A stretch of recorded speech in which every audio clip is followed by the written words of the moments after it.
Jeff Dye's friendship. Jeff Dye's friendship. Jeff Dye's friendship. Jeff Dye's friendship.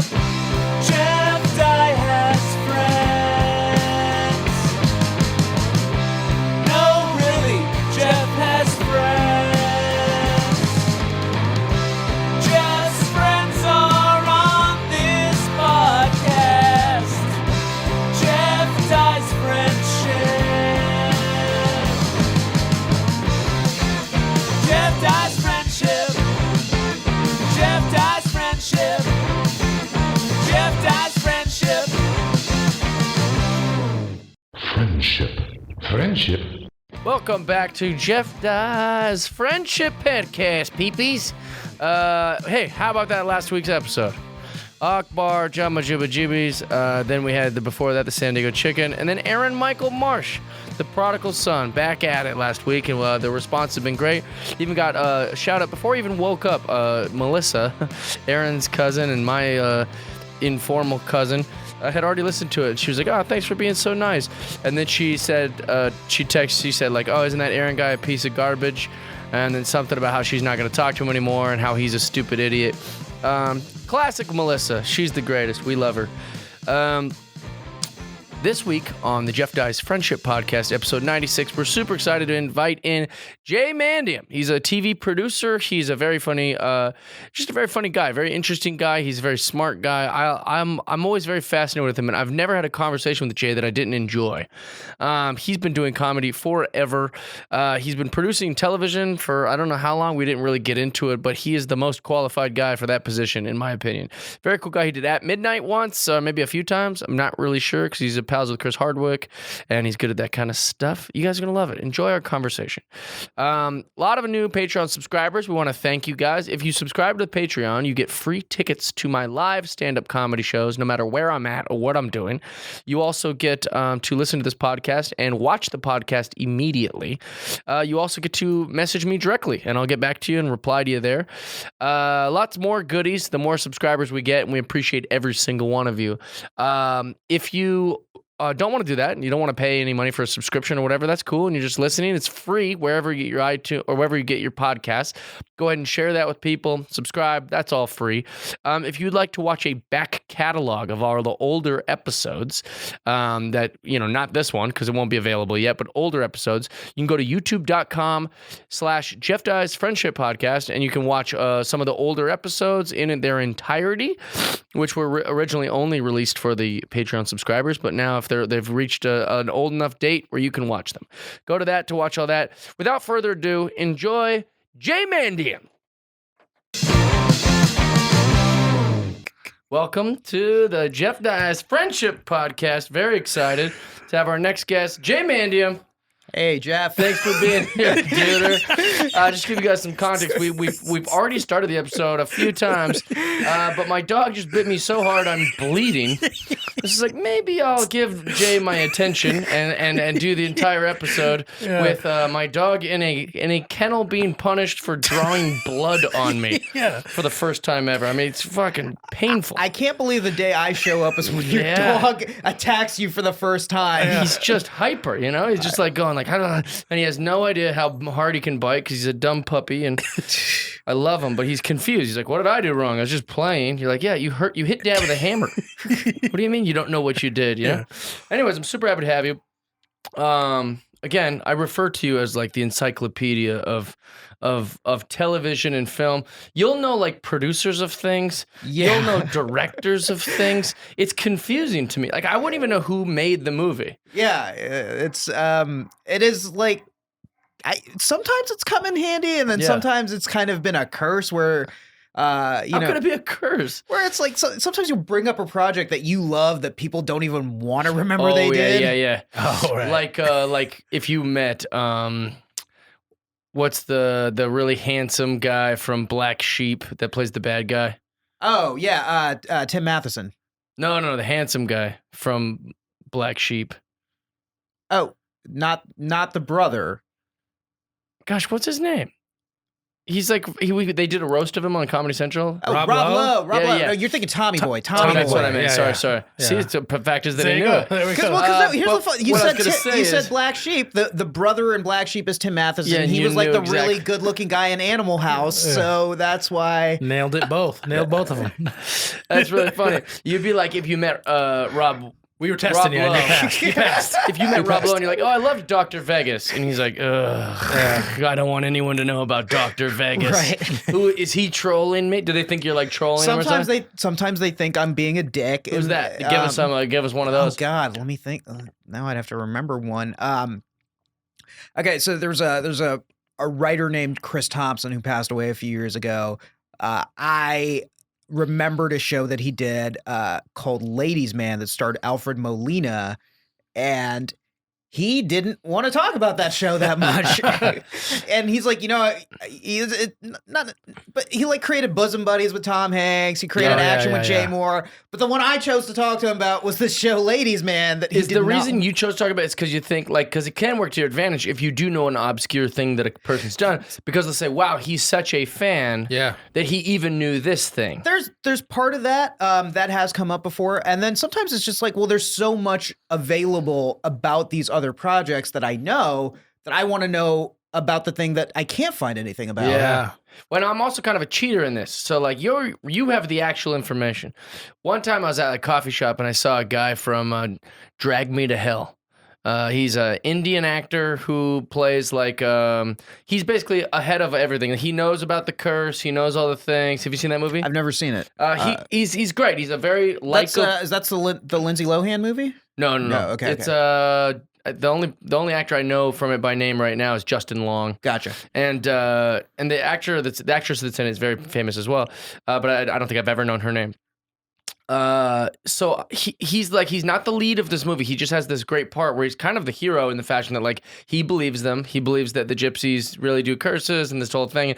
So he's kind of like this all-knowing. If people just listen to him, they would be fine and they could whatever. But I saw him at this coffee shop and I wanted to talk to him and tell him how phenomenal he was in that role, but also I don't want to go up and be like, hey man, I don't know your name or anything, but you were great in that one film, blah blah. So what I did is I just used my phone, I looked up his name, I saw how to pronounce it because it's a little tricky, and then I said, hey, you're so such and such, right? And he's like, yeah, I am. And then I was like, yeah man, you were great in Drag Me to Hell. I just wanted to come over and say you were awesome in that. You stole the movie.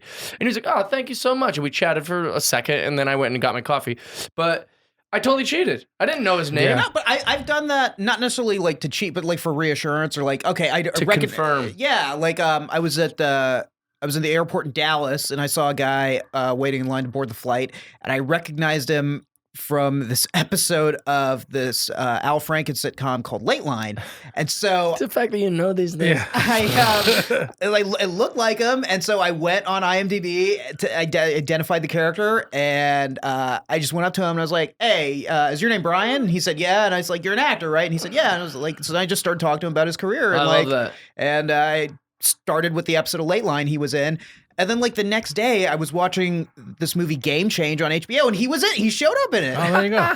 I love that. Have you had someone who like you did an obscure reference and they appreciated that more? Eddie Izzard once, I went up to him and I was like, Hey, hey, that comedy didn't address. Great stuff. And he's like, everyone talks about that. Yeah. I asked him about this mockumentary he made called Lust for Glorious. It's a 30-minute mockumentary that he did before Dress to Kill.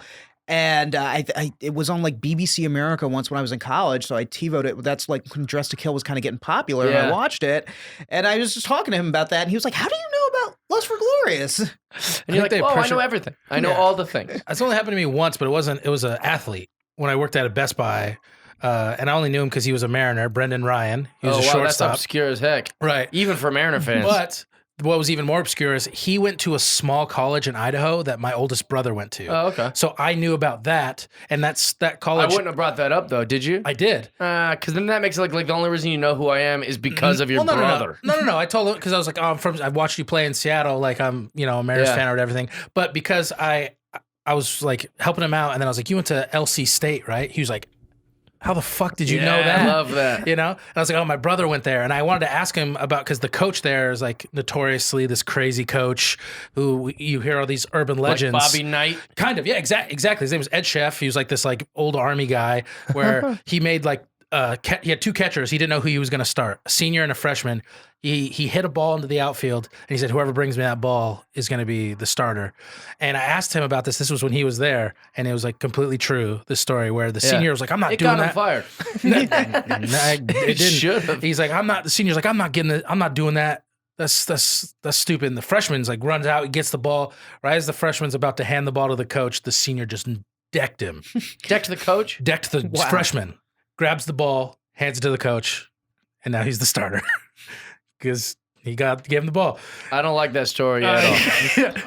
But we've got a coach being rewarded and remembered and considered like a mythical creature for doing a bullshit exercise that doesn't determine who the catches. He's not remembered fondly. Well, but like they're telling that tale like it's some fantastic. Well, it's like a horror story. Legend. Well, it's like in the movie The Three Amigos. Infamous is more than famous. Yeah, that's what it feels like. And then the one guy who's just an asshole who should go to jail for assault is considered like what a cool guy. Yeah, but he stayed and talked to me for like an hour because he's That's like, cool. I never get to tell these stories because no one knows anything about this. Yeah, I love that. Is he still in the game? Is he still in the big leagues? No, because he got traded to the Yankees and he was a shortstop, but he was traded to the Yankees when it was like Derek Jeter's farewell tour.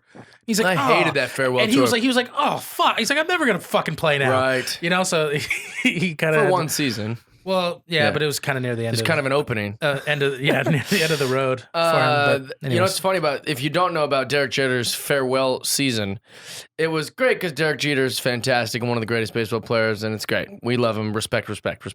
However, every team felt like the pressure to give him some gift. Which is so weird. It doesn't happen very often. So the teams like the Miami Marlins gave him like a surfboard. I think it started the year before with Mariano. It was so stupid. People did that with Mariano. You don't have to give. They're not going to do anything with those gifts. Yeah, and then they did it with Big Papi like two like years a ago. chair or made of whatever. baseball bats from like and you're like, they're like, what are they going to do with this? Yeah, Even the baseball players like, I'm a millionaire. Like, I'm not going to put this in my house. I guarantee you they don't take that stuff home. It's so silly. I think if you It's gave always them on the like road. some sort of like ball that was signed by the whole team, like we love you. Even that, I don't think I don't know. Pretty dumb. Yeah, what are you gonna give a baseball player that he can't get himself unless it's like And he's got no wife, And it no looked like kids. those- You know he's got. It everything looked like needs- those gifts were phoned in too. They're like, oh, we got to get Jeter something. Like what's something similar to the town? Oh, Miami, we have beaches. Or get him a surfboard. a surfboard that he's never gonna be It's able so to use. stupid. Yeah, it's like such a. And let's say we see Derek Jeter surfing on Miami Beach, and he has a Marlins surfboard. Give me a break. It makes sense now because now he's in the front office. Oh but- yeah. Well, that's a bad example. But my point is, No, yeah, I know, but he's got a pirate's chair in his house. Yeah, I guarantee though they were also like, hey, don't feel obligated to we'll do the ceremony, we'll take it back and just leave it in the. I have an interesting surfboard story that's very similar to that, actually. I was at Dane Cook's house, and for whatever reason, we went through his garage to leave, and he's doing something, and we're going through the garage, and he had his Kids' Choice Awards surfboard, just like dusty and just like thrown on the one of the shelves like in his garage. Like it was like such a second afterthought, kind of like I've seen that garage sale. surfboard. Let's get that, like put that out there. I believe one of his Kids' Choice Awards. If that's not that one, he has another surfboard that lives in Barry Katz's office. Oh, I believe that. Or maybe that's the thing Barry Katz stole from Dane. I don't know. Yeah, exactly. I'm just kidding, Barry. I'm playing. Yeah, right? no, Barry would never steal from anyone. That'd be ridiculous. That's so out of character for a guy like Barry Katz. That's hilarious. Yeah, what a weird thing. So Should yeah, I add a rim shot in post? yeah. on that? No, don't please. I don't want you to have to edit any more things than you. Thank you. Thank you. Wait, so we're talking about the things and how you know all the sitcom stories. You did a cool thing on your Instagram that I was like obsessed with. Have you continued to do that? Okay, 'Cause I so- haven't seen them. No, okay, so what happened? It's not for like not wanting to do it. Oh, you got lazy, didn't you, No, Jay? it's not that. Okay, so I was doing this thing every day, and I didn't have a particular reason. It was just whatever It was great. whatever the day inspired me to do. I own over 400 DVDs. Right. So I just The pick, only man in America who still has still owns DVDs. DVDs. I have more DVDs than any existing Blockbuster at this point. Right? Are you holding on because you're like, well, I've got them all. Yeah, there's that because Got a like lot. I get the urge to watch stuff, and it may not be on Netflix or Amazon or any of the streaming services right now. That's right in front of you. Like, oh, I want to watch that. Yeah. And then sometimes, like, I do want to go to things for reference purposes, like they have commentary tracks on them. Oh, or cool. It's true, yeah. So I want to get behind. And Yeah, because you can't do that on Netflix. You can't like find the No. director narrating over it with the lead. No. But tell them what you were doing on your Instagram. I loved it. I would pick a DVD off my shelf, and I would just tell the story of why I bought that DVD or what that DVD reminded me of. Because the reason I started collecting DVDs was to kind of fill an emotional void in me. I watch movies for escapism. I watch television for escapism. And the first DVD I ever bought was Deuce Bigalow, Male Gigolo.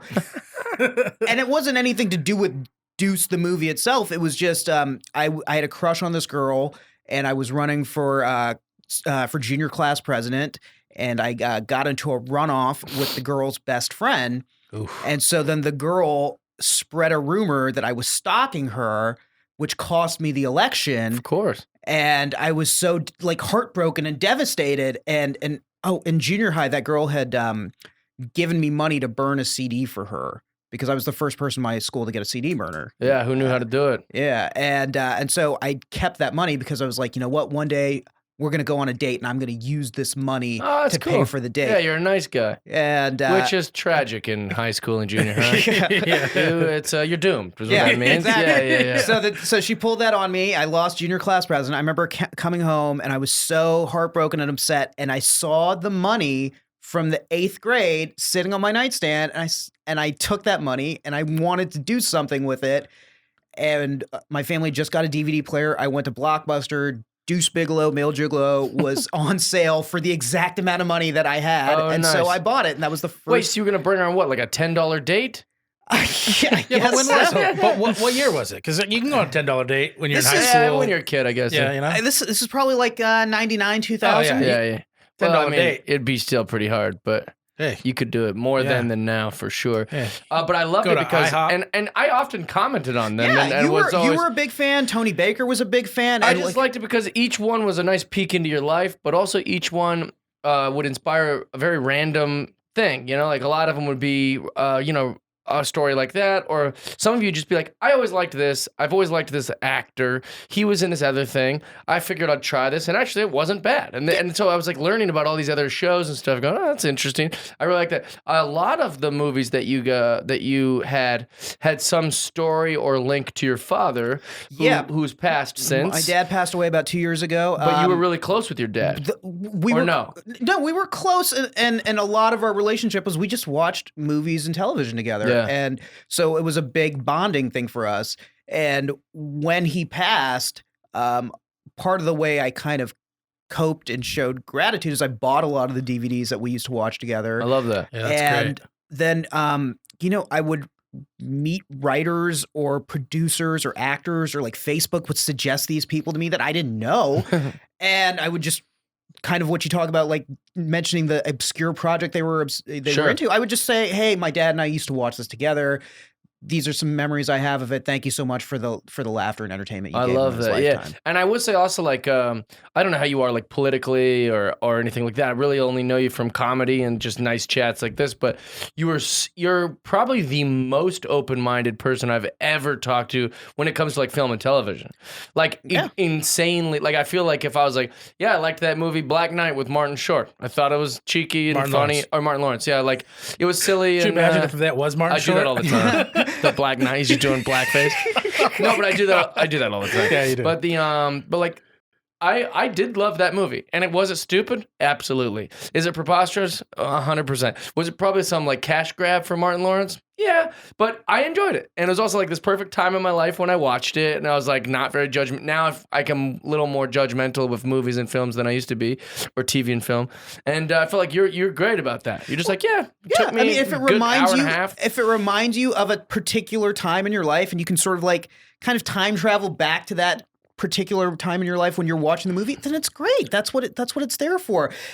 Yeah, it's not for everybody. There's certain movies that when Oscars and stuff that I'm not into. Like, there's a lot of movies that I'll look at on my shelf and I'm like, why do I own this? I'm not going to watch this again. I own it just to have it. Like, I own it. This is like, there's certain movies that I would never watch outside of film school. Okay. But they're on my shelf. And it's like, why? Just to make myself feel like I'm a pretentious film scholar? Well, that's another thing. We live in I was going to say is that we live in a definitely more now than ever. People are so critical of movies and film, of movies and television. They think if it wasn't their idea, it's a bad idea. And they can't just watch something and go, oh, you like that? That was a good movie. They have to go, well, here's my criticism, or it was good, but, or you know what they could have done? It's like, dude, just say you liked a thing. Like Tony is going to make movies and television someday. And he's probably you have the best palate for movies and things, but you do often have criticisms about like a show or whatever. Very often though, he'll predict the ending or like where they're going to go with it. Like after 2 episodes, I'm like, how is he doing this? So much so that the other day, was that Mandalorian? Yeah. On Mandalorian, he was like, you want to know what I think they're going to do? And I was like, no, because you're probably going to be right.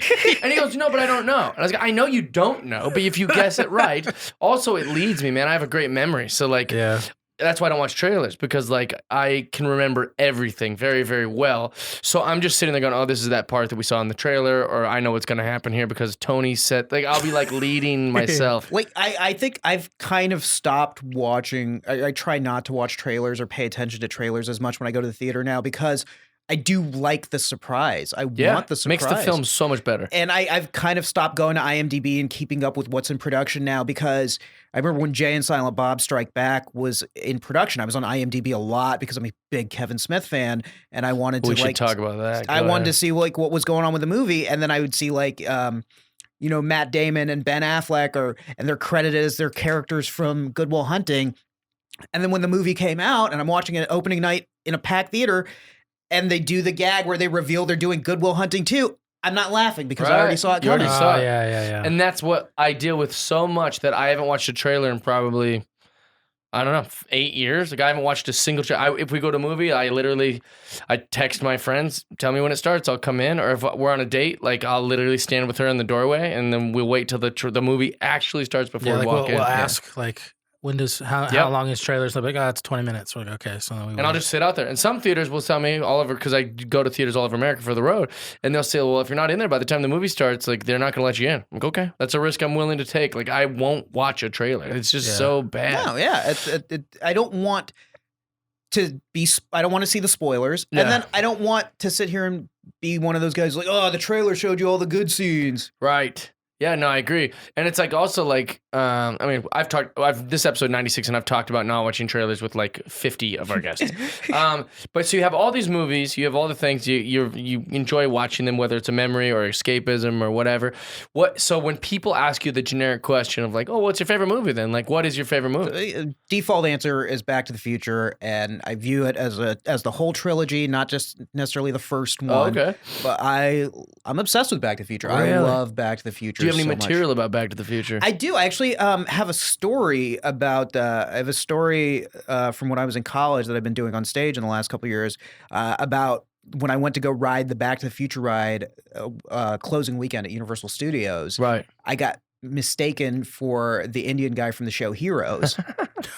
And because Heroes shot on the Universal lot. Right. So then my friends wanted to milk it. And we went to Vegas, and I pretended to be this guy from Heroes. How long? Just a night in Vegas. It's so funny. How was it? I Pretty good to feel like a the whole story is about how I was so paranoid about getting caught that I didn't even get to enjoy it. That's so true. Yeah, they're like, because your smartphones, you're like, what? This isn't. Yeah, that's tricky. What's your default answer for when people say your favorite movie? Rocky? Always, yeah. Really? Yeah, that's my favorite movie. I love the story of how it was made too, but just the movie itself. I love the movie. Simple and great. Works. Yeah. And I saw it at outdoor. They did an outdoor showing in North Hollywood a few years ago, and I took my girlfriend at the time who had never saw it. But it was the first time I got to watch it with like a crowd. Yeah. Which was cool. But also, it came out in '76, so like everyone there had seen it before for the most part. So at the end of the movie, when he's fighting Apollo Creed, we all treated it like it was a real boxing match. I love That's how that. we were watching. So like everyone's watching, we're like, "Come on, Rock!" Like we're like, Oh, I love that. Yeah. cheering and stuff. Like he had money in it. That's beautiful. Yeah, man. Like on Dirty Work. Yeah. You bet against Rocky in Rocky 4? I would say The Big Lebowski. I can tell by your wall art. I yeah. just think it's so perfectly made. And also, like, I probably watched that movie 20 times before I could actually tell you the exact story. Like, if someone said, "What happens in The Big Lebowski?" Just explain it to us. I'd be like, well, there's this guy, and he gets his rug stolen, and he has the same name as a different guy.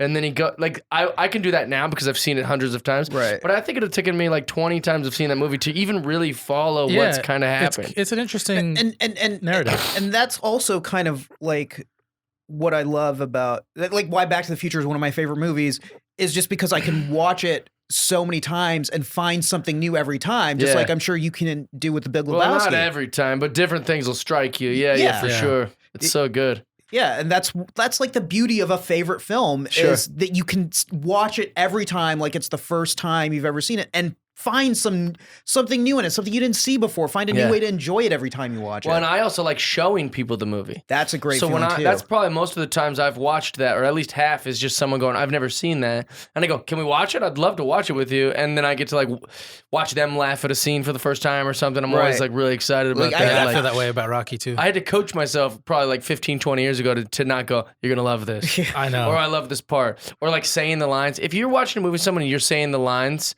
well, you're a trash person. Yeah. You're like, no one's impressed that you know the line from the movie. It's like such a garbage move. I do disagree with you though about Kevin Smith. I think Kevin Smith is the filmmaker. He's the Adam Sandler of filmmaking. Okay. So Adam Sandler used to be great. Right. You know, I used to love all of his stuff. I see. And maybe either I got older or maybe he was phoning it in or something. It's pretty hit or miss. And I think Kevin Smith was like a genius when we were in like high school and junior high. And now it's like, what are you doing, dude? So I will say, okay, Jersey Girl, I do feel like Jersey Girl was a miss for him. Okay. I will definitely agree with that. And that was in his prime. And that was him like trying to be like, okay, I'm done with the Jay and Silent Bob. I and can these do kind of- rom-coms. Yeah. But then, so then he kind of retreated and he did Clerks 2. And I think first of all, I think it's hard to do a good comedy sequel. And I agree with that. I think there are only 3 comedies that have done it well. I think Ghostbusters 2 is really good. Better than the first. And I think Clerks 2 is up there. And God, what was I was just talking Definitely Caddyshack too. I can't remember what the third one is, but there is a third. It'll come to me eventually. So then Kevin did Clerks 2, and he's like, okay, now I'm really done. And then he did Zack and Miri Make a Porno. Austin Powers 2 was powerful, or it was strong just because they did the exact same movie as the first one. Yeah. They did every gag slightly different. Yeah. They did like the shadow gag where it looks like something's going on that isn't. Same in the third one. They did the same thing where it flies over and it looks like something phallic and everybody's saying a thing that leads you to it's like it was the same formula, stuff. yeah. Right. And that's why I was strong in the box office. But go ahead. So then Kevin Smith did Zack and Miri, and I thought Zack and Miri was like, okay, so he tried it again. He said, I can do a rom-com. I can kind of leave this universe and try and do just a straightforward comedy. And I thought he did it well. I don't know. I think I saw that. I okay. rewatched it recently. I still laugh. I think it's got a great cast, and he still uses some of his like Jeff Anderson, who plays Randall in Clerks. Okay. I think he's the funniest guy in this movie. Really? He has a great character, and I think I like how Kevin Smith is loyal. So I stuck with him after Zack and Miri, and then he did Cop Out. Everyone hates Cop Out. Never saw a Cop. Don't even know about it. Cop Out is Tracy Morgan and Bruce Willis. It's a buddy cop. I did see it, and it's funny. I like it. Yeah, and I like those two together. They were great. And Kevin just purely directed it, didn't write it. Okay. And I said, okay, Kevin has stretched himself now. Now he can direct a comedy that he did not write. So he grew with. It's like every movie he grows a little bit. Sure. Then I watched Red State. It's a Hated movie. it. It's a movie that wasn't a comedy. And I said, all right, you know what? It kept me interested the whole time. It shot well.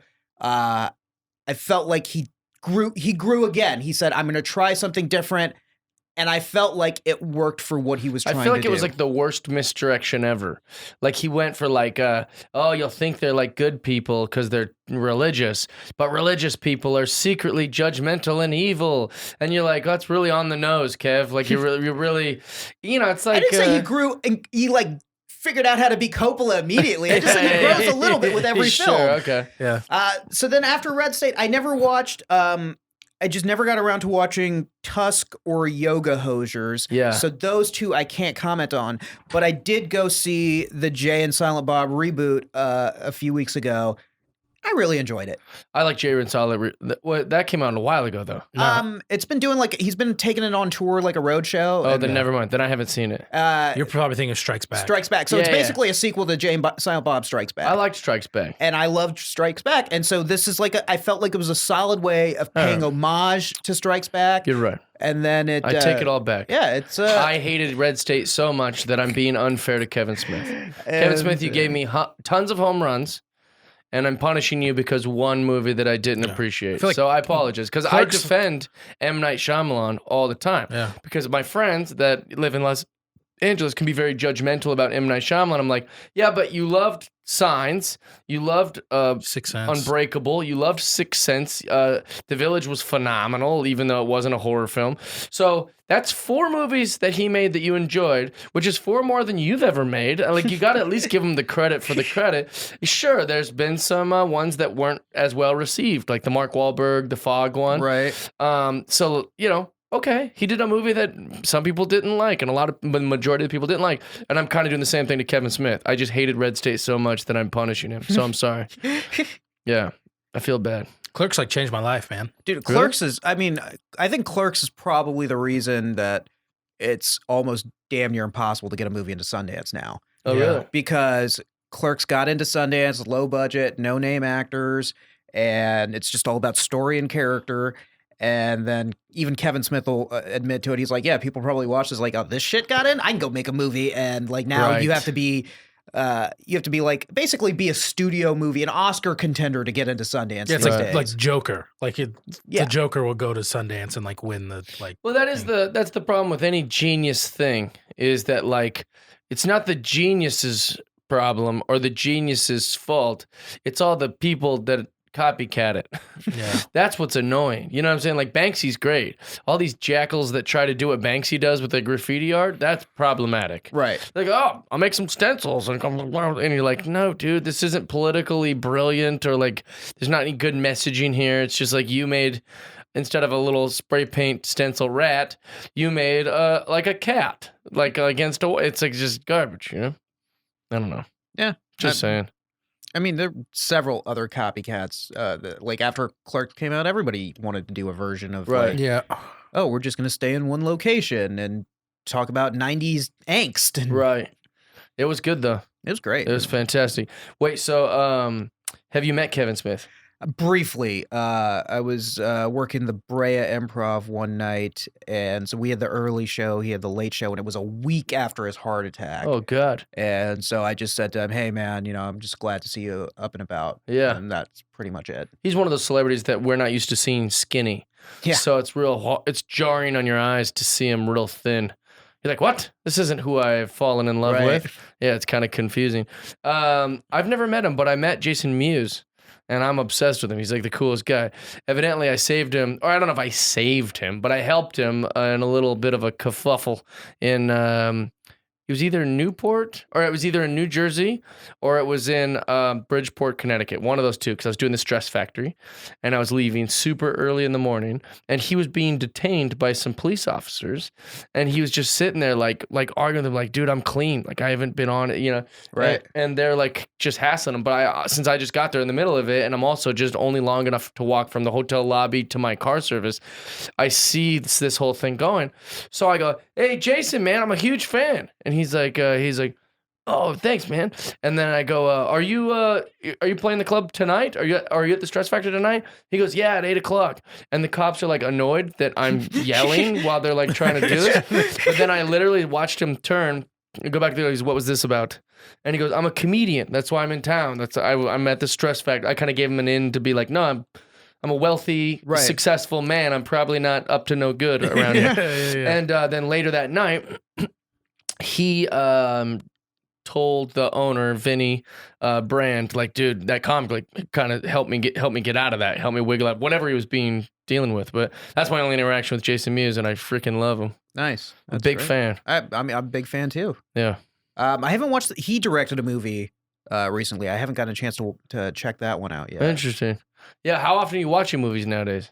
I got that AMC membership, so I try to go I want that. I as want that. often as possible. Yeah. And then when I thought that went away. No, that was MoviePass.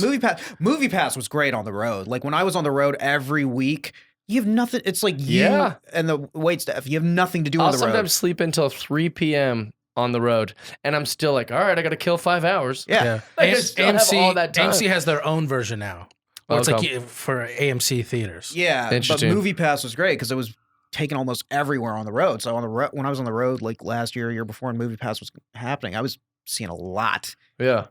I thought MoviePass. I kind of called my shot on that, not to be negative, but I was like, "There's no way this lasts." No, it couldn't. It was Yeah. too good to be true. yeah, yeah. It's like, The AMC one's pretty good though. AMC one's It's like good. $25 a month.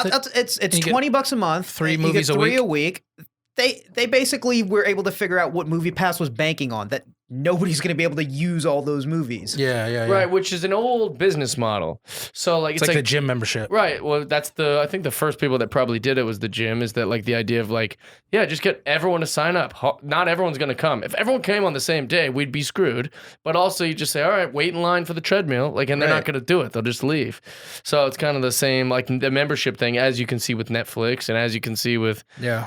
Disney Plus and Hulu and all this crap. Like they just make all their money on. I mean, there's like some months where I don't turn on Netflix once, but I'm still getting charged. Yeah, and I'm sure it's like, you go see 2 movies a month and it pays for itself. Yeah, So that's a good deal, but they're- one movie ticket is $20. Yeah. Yeah. But then But what if I was not going to go see any movies then? Like, don't you ever go and you're like, man, there's nothing I want to see because I saw them all this month? No, well, like When you had MoviePass, there must have been times where you're like, I've seen all these. MoviePass, there are definitely times I would just go see a movie for the sake of seeing a movie. Right. And then there are times where I'm just like, I really just want to see a movie. Like now, I feel like this is the worst period to try and see a movie because of award season, the Oscars, and all that kind of yeah. thing. So like, not a lot of studios are putting out a lot because they want everyone to see the Oscar movies. Sure. It's smart too, because now I'm sure people feel like, well, I didn't buy the movie ticket because I have my pass. So then they're more willing to spend money on concessions and stuff where theaters make their money. Yeah.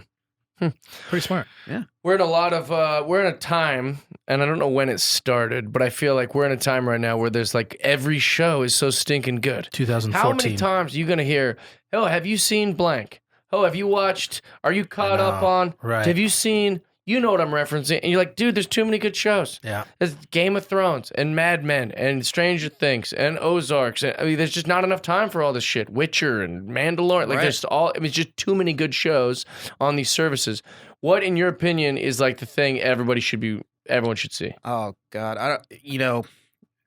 I haven't watched Mandalorian yet. I'm sure it's great. It's phenomenal. Love Jon Favreau. Do you like Star Wars? I like the original movies. Ooh, Um, but not the others. well, I watched the prequels, and I will admit that like when the third prequel came out, was that Revenge of the Sith? Yeah. I went at midnight to watch. I Really? I took my cousin's kid. He was like in the 5th grade. We went at midnight to He watch. dressed as a Jawa. You dressed as Qui-Gon and Jinn. I took him just so he could brag to his friends the next day at school that like he Nice. went to see it at midnight. Social status. And and I thought that was gonna be it, but then like I haven't seen any of these new ones that came Okay. out.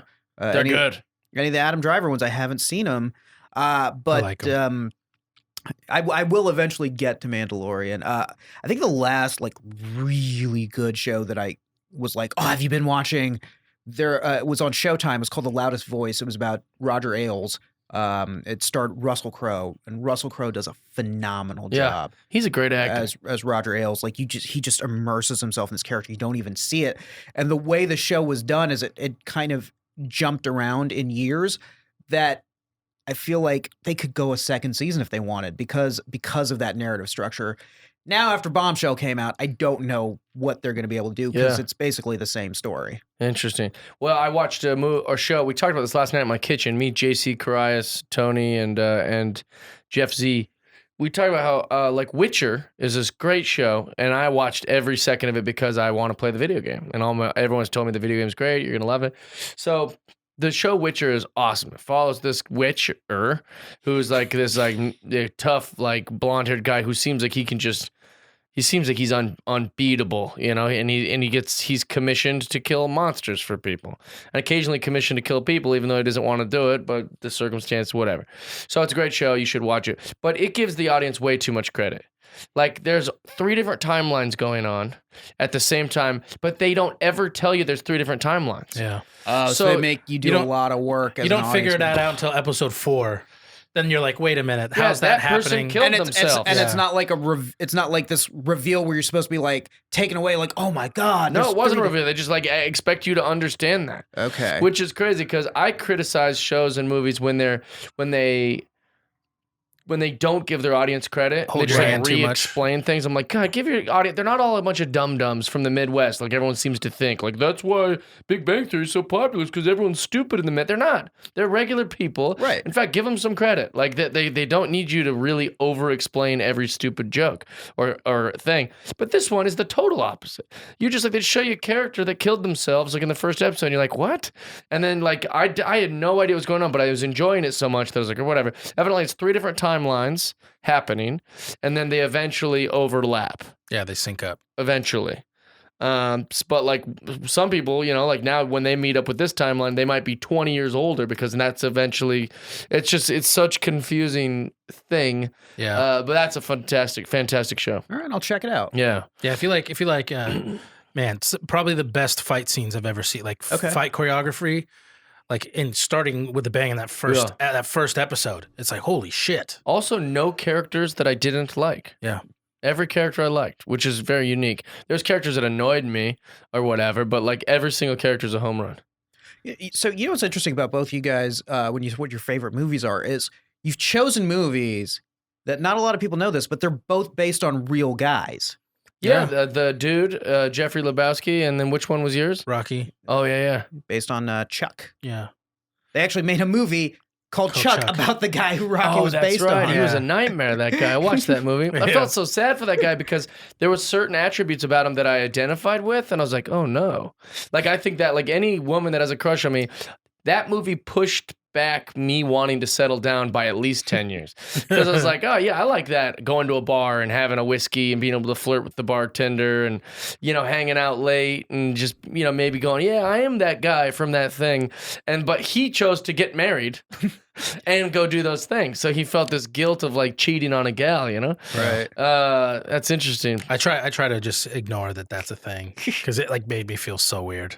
That movie? Yeah. Yeah, because it ruined Rocky. Kinda. Yeah. Oh, yeah, I won't let it ruin Rocky. But I just like, no, this is fiction. Well, you know, if we're gonna go down this path, I met the real Jeffrey Lebowski, and I was like, ooh.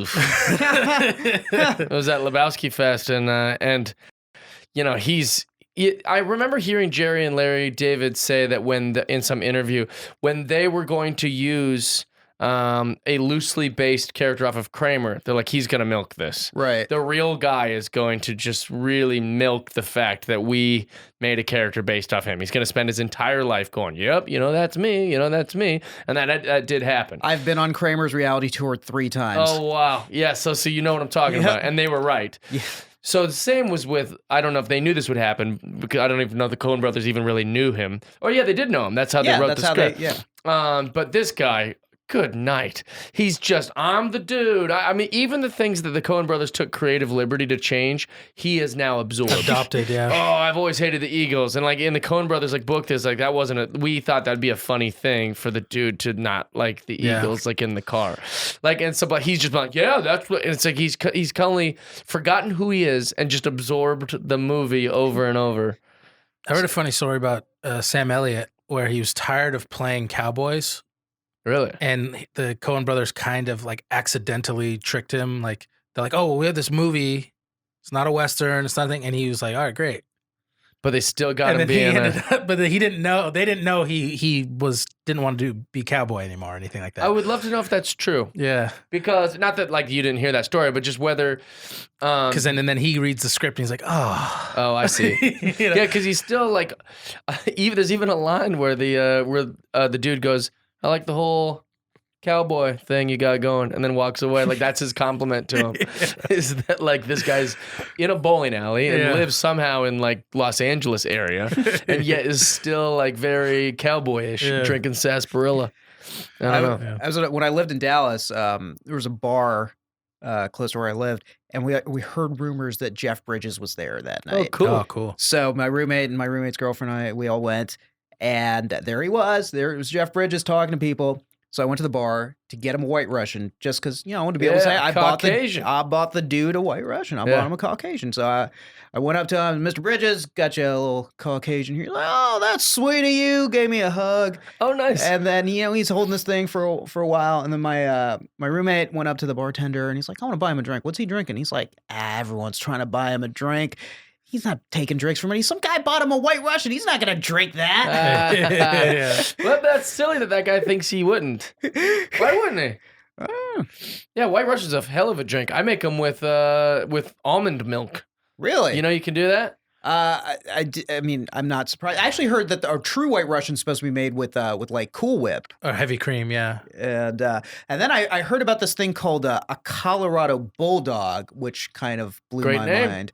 It is a White Russian with like Dr. Pepper or Coke. Yeah, sounds good. Coke, yeah. Yeah, I'd drink that. It's basically like a float. Yeah, that sounds delicious. I drink White Russians so this is gross, but so the only reason I brought up the almond milk thing is because I used to drink a ton of White Russians, but then I'd just be like farting all night at the bar, and I'm like, this is gross. And so I took like 20 years off of drinking. It couldn't be 20 years. How old am I?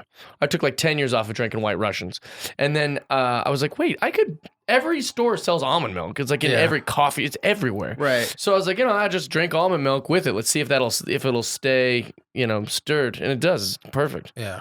Make your almond milk White Russians, people. That's a good thing. I was in Nashville once, and I went to one of those Nashville hot chicken places, and it was like you have a challenge. Like if you can eat the entire chicken, sign it's a waiver. Free. Silly things. But then like the guy's like, hey, I'm just gonna warn you, we don't have milk here. We only have White Russians. I was like, really? You're going to make me get a White Russian? Yeah. I have to get drunk just so my mouth doesn't burn. Oh, that'd be pretty good. And I'm sure it doesn't help I'm sure the alcohol activates the heat. I also don't think it's good to just be pounding milk after you drink all that, like after you eat all that kind of shit. Like, you're already going to puke from all that hot crap they put in there. Yeah. Have you ever done you've done those things though? I tried that one. I couldn't make it past 2 bites. And I'm like looking at the pepper that they use.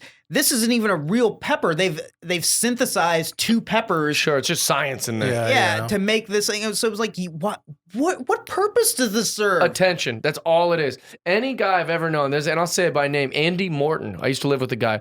There's one of these houses that had like 11 guys. We're all pay like $100 for rent or whatever. Everyone's going to college broke except me. I'm just broke. And so he was like literally the guy. We would always go to these places, and he would be like, make it as hot as you can. And even the Thai food restaurant people were like rolling their eyes like, all right, why?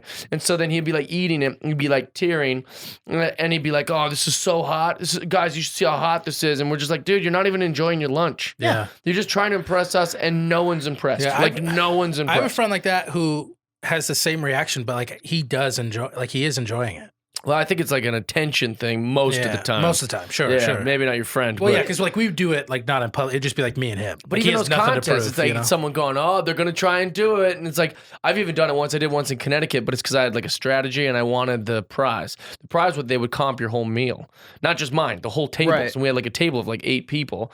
And I was like, dude, I bet I could do this and win us all a free dinner. I get to be a hero. And then also I did get some attention. But my theory was, because there was no rule, I'll take like a fork and I'll peel all the chicken off of the bones. So, because, that way it won't burn my lips. I'll peel it all like shredded beef or something, like shredded chicken, I guess, technically. And I'd take all the bones, put them over here. And then I'd have a big pile of just meat that I can eat really quick. I'll just put it all down. It'll be like, probably like 4 bites of just like a big glob. Didn't work. It was burning my fingers. It was like hard to get off the bones, like way harder to get off the bones than you'd think. Yeah. And then like you said, it was just lava. It was like the hottest thing I've ever. So I just went straight to the bathroom. I started yakking. Yeah. And then, of course, I come back and everyone's laughing, like, what a jackass. Yeah, that douchebag thought he could do it. It's like they resent you even for the attention you get. And it's like the establishment knows that you're not going to eat this. They have stock of this for some reason that they're probably throwing out all the time. And you think about all the foreign countries that have no food. Yes. And it's gross. We have this fake hot chicken competitions that are or even out. when we do the if you eat the 10-pound steak, you know what I mean? Where it's like that. Yeah. The gluttony that we have. It is really sad. And what do you get? You get a picture on the wall or whatever. Like, it's just so embarrassing. It's depressing. Speaking of wasting food, I went down this wormhole this weekend because I was all over Florida this weekend. So I was like, in the Keys one night, and then I was in Boca Raton, and then I was in Miami. So it's like a ton of car time with just me and Dave Williams.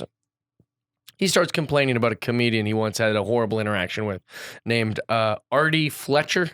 Okay. But you're like kind of a comedic historian, so that's what I was going to ask you about this. This Artie name does Fletcher, not ring a bell. He's lied a lot about his career. If you read his book, it's just full of lies. He's like, I was nominated for an Emmy. You're like, no, you weren't. You were on like CSI. You were on CSI Miami once or something. You had one line, and that show might have been nominated for a nom, but not you. You had one. Like, so all of his lies are so easy to figure out. But anyways, that's Artie Fletcher. He's just a interesting guy. But one thing he does is he likes to leech on to people that he might that are more famous, and then try to convince them like, yeah, I'll get you dates here and I can get you dates here. Well, it's like you're getting him dates because you want to become like open and do all this stuff. Like, yeah, bring me with me. I can get us all these casinos and nonsense. One of the guys he's leeched onto in the last like 5 years is Gallagher. Okay. And that's where the wasting food comes in. This guy, like, if you don't know who Gallagher is, like the most famous comedian for a very short time period. And he would just smash watermelons and smash cakes and smash like anything. That was his whole shtick, Yeah. As I went down this wormhole watching them go on morning press and promote the shows, I just felt so sad for Gallagher. Is he gone crazy?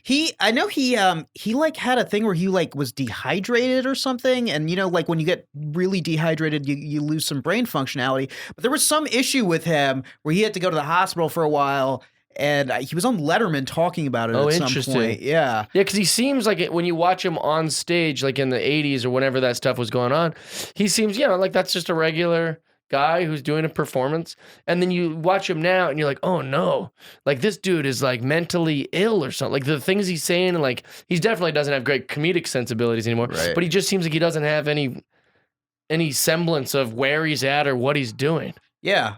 He's definitely like when I used to work at the Comedy Store, he would come by kind of like not all there. I remember one time like he came by for the Super Bowl and just like ordered a bunch of pizzas for everybody. And I know like it sounds great, like, oh, what a nice guy. Yeah, what a nice guy.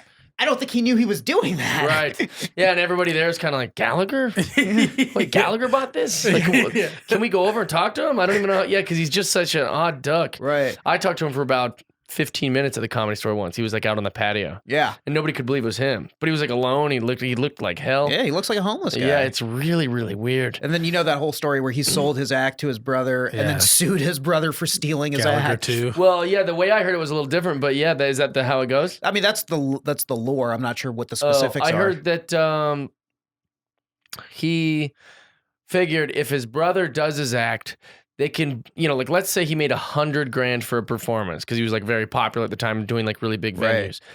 He's like, well, if my brother does the exact same act and bills himself as Gallagher, we're both making all this money.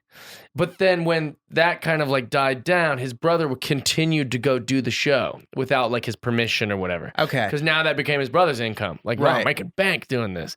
And so he had to sue his brother to make sure he would stop doing his act. That is a logical, rational explanation. That's how I heard it, at least. You know what? That's more than, oh, Gallagher's so petty. He sued his brother. Yeah. Well, because, they thought they had this really genius scam. Yeah. But now he's telling his brother, hey, don't make any money anymore.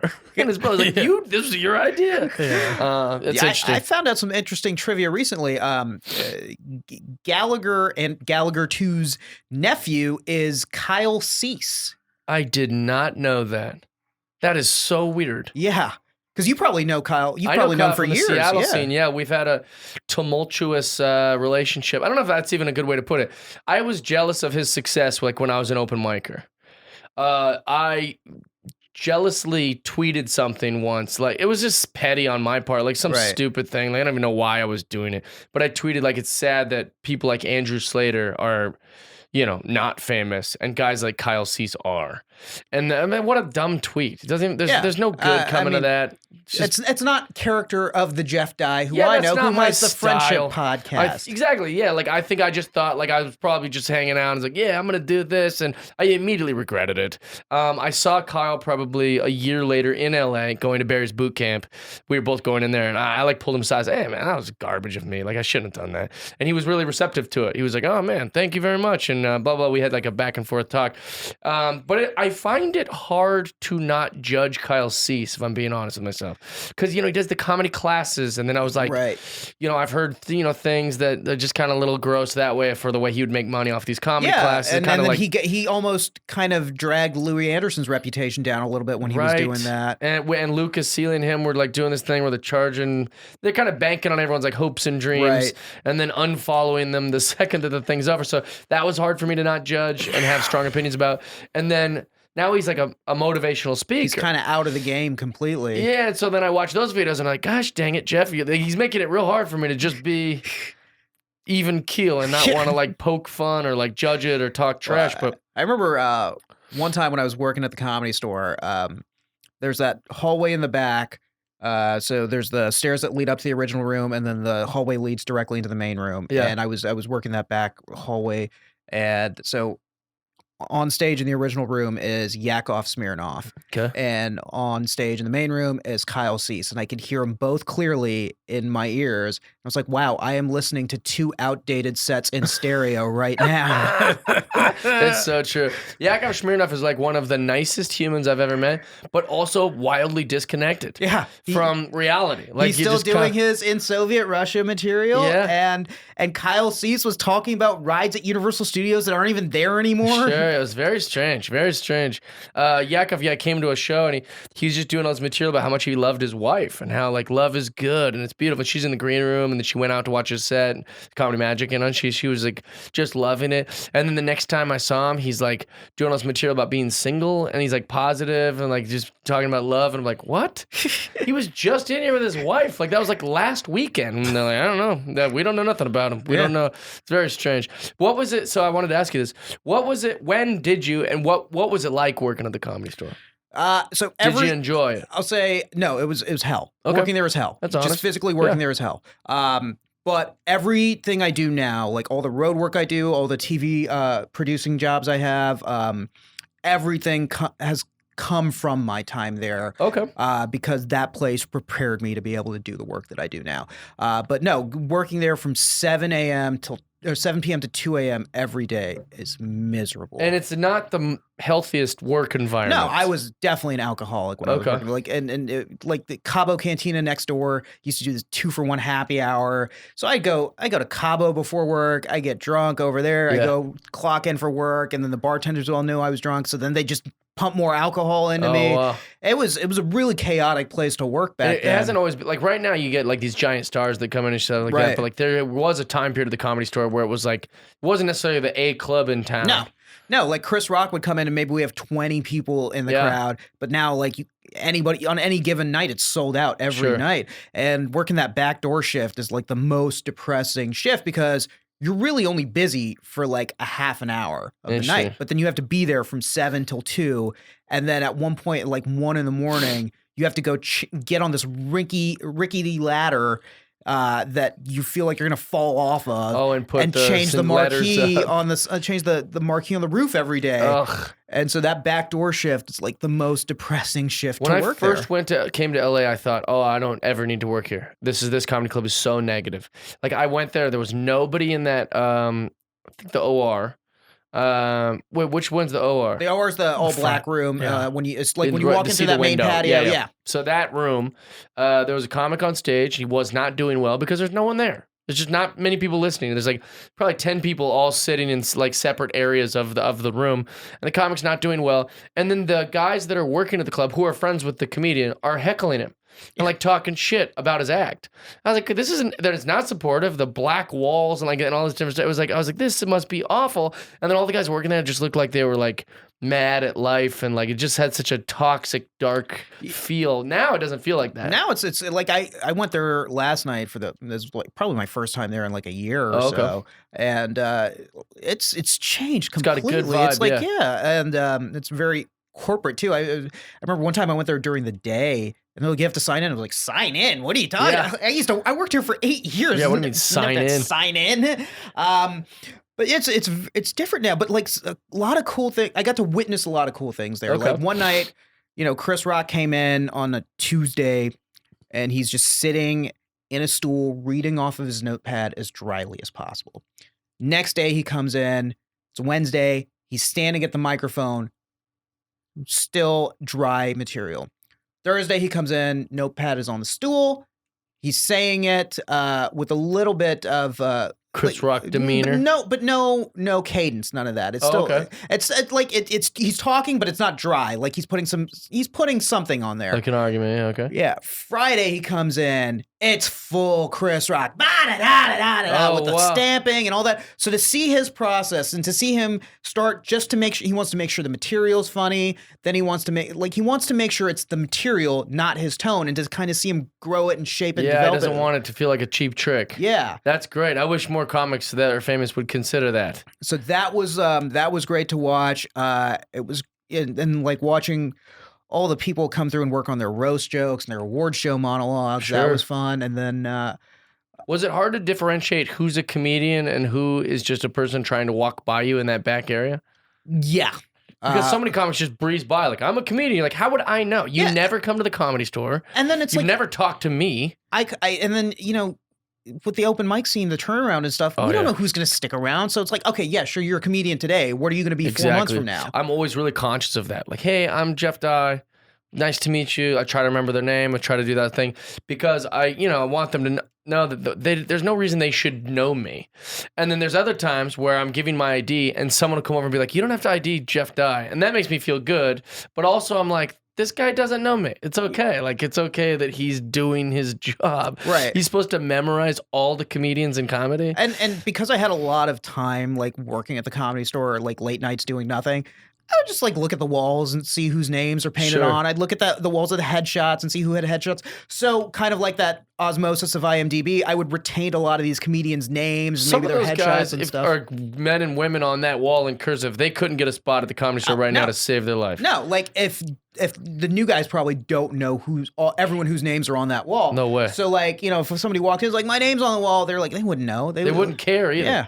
They They'd wouldn't be let like, you park sorry. there. Yeah. That was, I don't know when you got your dumb name on the wall, but that's over. Yeah. Actually, when I first started working there, I thought a fun documentary would be to be like, let's see where all these people are now. Like who gave up? Phenomenal idea. Who went into real estate? What happened to their career? Even if it's like a short little thing, like, we looked up this guy. He was a road dog for a long time. He was on Evening at the Improv.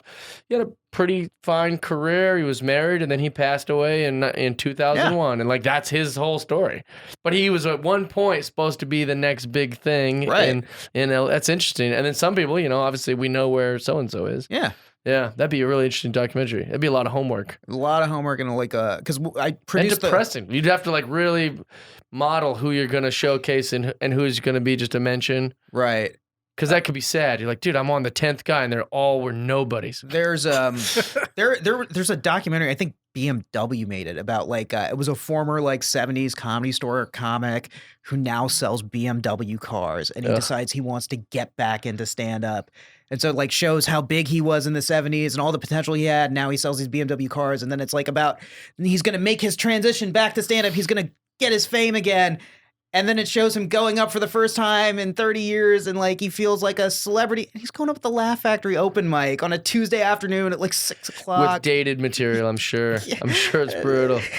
I was a part of a documentary in Seattle called Open Mic, spelled M-I-K-E. Okay. Do you know this? No, there's one in Florida called Open Mic that I love this documentary. Dude, this documentary is brutal and fun to watch for all the wrong reasons. Like, and I just feel bad even mentioning it. But I'm in it. If you want to see a really young Jeff Dye, I'd been doing comedy for 1 year, and I got first place in my week because I just had a really good 5. I mean, this 5 was fire. Like, and when it came to the 10-minute sets, I finished, I think, like 6th, so I didn't advance to the finals. But the guy that made the documentary, he spent all of his money, sold his car, took out like whatever on his house for him and his wife so he could fund this documentary following him. He thought he was going to do so well on this thing. And he's so bad at comedy. He's just so bad at comedy. But to be a good comedian, you have to be kind of delusional. This is a delusional business. You can't be too delusional, but you can't be so... You have to be a little delusional to even believe you could do this for a living. So it's like this healthy balance of delusion. This dude's delusion's through the roof. He has no idea that he's not funny. And so to watch this doc is so incredible because each night he's like, oh, I think maybe I got him. I think, he's like very neurotic. He's like, oh, I think maybe I won. So they named the 5th guy. They named the 4th guy, the winners. And they named the 3rd guy. And he's like, oh God, maybe I got 2nd. And they named the 2nd place guy. And then he's like, oh, did I get first? It's like, no, dude, you finished like 15th. Like you're not in the, but his hope is so high the whole time. While you watch his performance, like, no, horrible sensibilities. I gotta find this one because there's a documentary called Open Mic that was based on a Florida guy and a guy named his name is, I want to say his name is Butch. He has a residency in Vegas now. Oh God. But it's like Oh, I know Butch. I know that comic, Butch Bradley. Yeah. Nice guy. Yeah. Funny. So it follows these two guys. It follows this one like sort of open micer in Florida, and then Butch like moving to Los Angeles to try and make it. Oh, okay.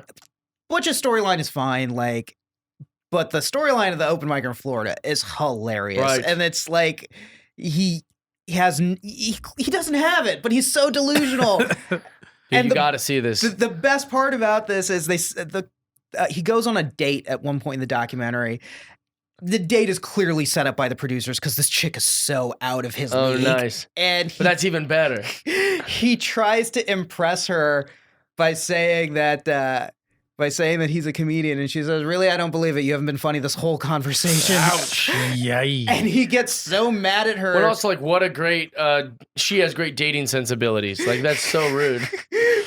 He gets so mad at her that he makes her split the check, and she's like, "I'm not gonna split the check. This is a date. You pay." And then he wants to like. I want to see that. This moment is so awesome because then he like goes to the comedy club with all the confidence and rage, and he's so fueled by this. He's like, "I'm gonna show her. I'm gonna do a fuck her bit." Yeah. And he goes to the comedy club. He's like, "I want to go on tonight." They're like, "No." We're not putting you up. You stink. That's great. I got to see that. I'll watch that documentary, and you got to watch this one. I got to find your open mic. The problem was that it's sad. You're gonna watch and you're gonna feel sad because you're just gonna go, Jesus, why am I watching this? And there's also a part where we should do one of the comedians tells everyone that on the final night of the competition he's gonna go up there and he's gonna burn the light and do all of our material. And so we freak out because we're like, dude, you're an asshole if you do that. And also, it's a year and a half in. So, like, I'm, like, a little rattled. Like, can he do that? They're like, well, there's nothing that says he can't, you know? Yeah. And I was like, well, I knew I only had 5 minutes of material. Like, it's 1 year. I just started getting laughs. Yeah. So I was rattled by it. And I was like, this guy sucks. Like, what a jerk. And then he goes up there and he's like, I did this all to teach him a lesson. I'm not really going to come up here and do their material, but I want you guys to know a lot of people threatened to fight me. Some girl cried. One of the guys was saying I'm immature, but I taught him a valuable lesson here. You ain't going to fly by on just 5 minutes of material in this thing. You got to be a real comedian. There's no Dat fans in this group. And he's like doing this like really self-righteous like speech. It was like so annoying. But I remember being in the dog. I remember like, it's in the documentary, but me being like, he can't do that. That's really immature and blah, blah. And I was like panicking. I was like in full like panic, but luckily he didn't do it and I won the week. I got it. You're going to love it. That's hilarious. So thank you for being on this, brother. Hey, thanks for having me, Jeff. February 13th, which is tomorrow, you will be at Secret Group in Houston, Texas. I will be. No Astros jokes, Jay. I don't have any Astros jokes, and here's how out of the sports scene I am in Houston. I was about to say I don't have any Oilers jokes either. Yeah, you can do those if you want. Actually, they don't even remember that. Yeah. That's hilarious. I've done that place, and it's great. It seems like the way the Comedy Store used to be, where they let the inmates run the asylum. Yeah, it's my first time doing it. I've heard about, like, I knew because when I was living in Dallas, I came up in Dallas, and so I knew a lot of the Houston guys from that generation when I came up, and I guess there was like a sort of like changing of the guard where the younger guys came in and were like, we don't like how you old timers are doing it, and they started their own thing. So I'm like very excited to see what they came up with. It's fun. You know, what's funny is that like I panicked all day. I went to an Astros game during the day. We had only sold like 4 tickets, and they're like, hey, can we have permission to like, and I was only there for that one night. So I'm like, gosh dang it, I'm gonna be in Houston for the day, going to an Astros game, and like now my show is gonna get canceled because no one's there. It's gonna be humiliating. And then at the very as it became like 30 minutes till showtime, we probably had like 45 people in there in this like little tiny room. So it felt great, and the sound was great, and the room barely held 45 people. That's so great. it was actually perfect. And I remember being a really positive night of all day me worrying like if anyone's gonna show up. So cool place. Yeah, I mean, like, I'd rather have the pressure of trying to fill that place than like I was doing Irvine last year, and that's a 600 seater. yeah, just which like, is- oh god, trying to fill that. I'll always be loyal to these clubs, but not if these clubs keep remodeling to make them the size of a theater. Yeah. You're like, dude, it's already hard enough to like pack out a comedy club, and now you're trying to make them theater sized. Well, guess what? I'll just go to a theater. I'll just book a theater if I could sell that many tickets. Right. What are you doing? Like, you're still gonna screw me financially, and I'm selling out 600 people, make a $500 bonus. Anyways, love you, man. Thanks for being on this. I'd love to have you again. Whenever you want, Jeff. Shoot me some movie recommendations, or if you guys have any movie recommendations, put them in the comments below. Yeah, dude, thanks for being on here. Thanks for having me, Jeff. My thumb hurts so bad. Friendship.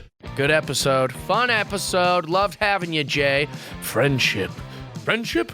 That's how I do it. That's me doing my Shao Kahn impression. I love you, Jay. I love your friendship. I hope everyone enjoyed listening to Jay. Jay's a very cool guy. Follow him on his socials at Mandyam. Tomorrow, go see him in Houston at The Secret Group, which is, I think it's in Houston. You can just Google that in Houston. Just Google Mandyam, Secret Group, Houston. It'll come up. Big shout out this weekend to Kevin Smith. I changed my position on you thanks to Mandyam. And, I've been hard on you, and I apologize. Hey, I've also been hard on my dog who's biting my thumbs off. Come here. Hey. Ugh. Anyways, we love you guys. Please subscribe to the Patreon. If you're already subscribed, we appreciate you, and we love you, and you're great. Yeah, see you next week.